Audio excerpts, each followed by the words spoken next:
Hi all, you are watching a fragment of the Countdown program from February 22, 2024. Today is Thursday.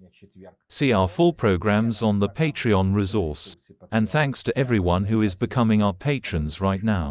I'll talk about the themes of the postscript later, but for now about the most important thing.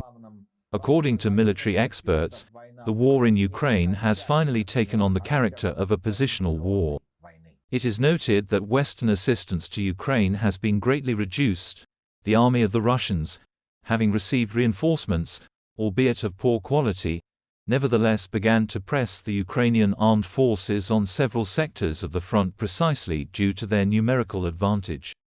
But this is still a war of attrition without noticeable changes on the front.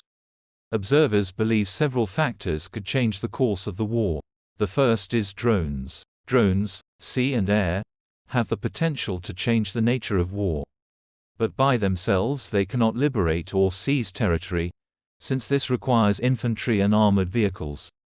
This means that we still cannot do without conventional weapons. The second factor is fighters. Ukraine is seeking the transfer of Western fighter aircraft to it from 2022.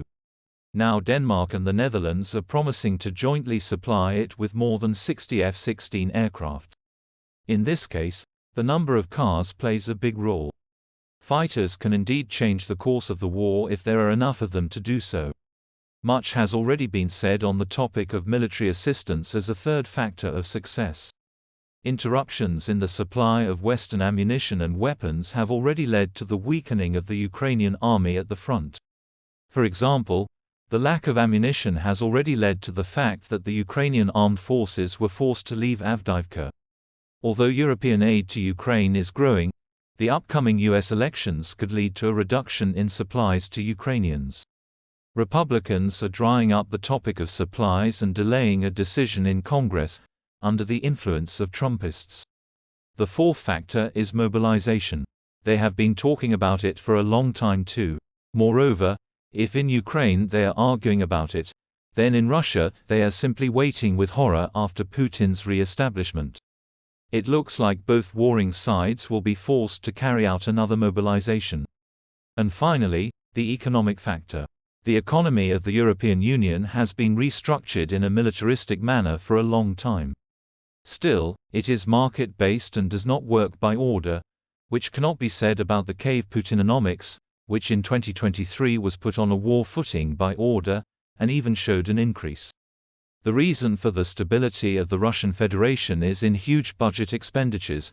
The Kremlin spends a lot on the war, and this money is already smeared throughout the entire area of Putinomics.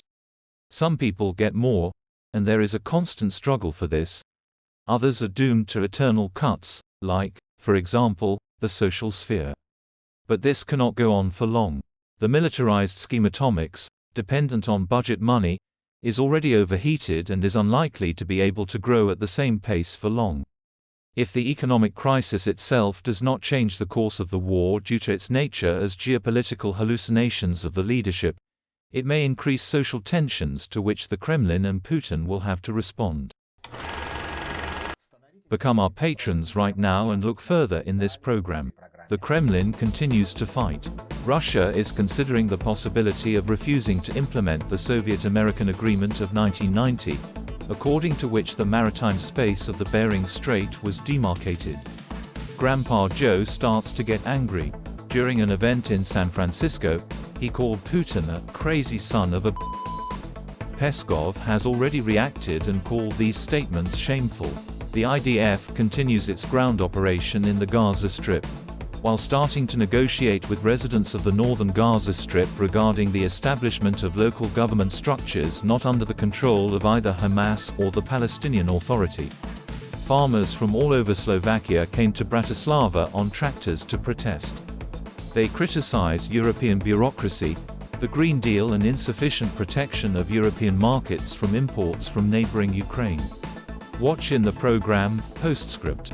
The Biden administration is considering a series of new executive actions and federal regulations in an attempt to curb migration at the U.S. southern border.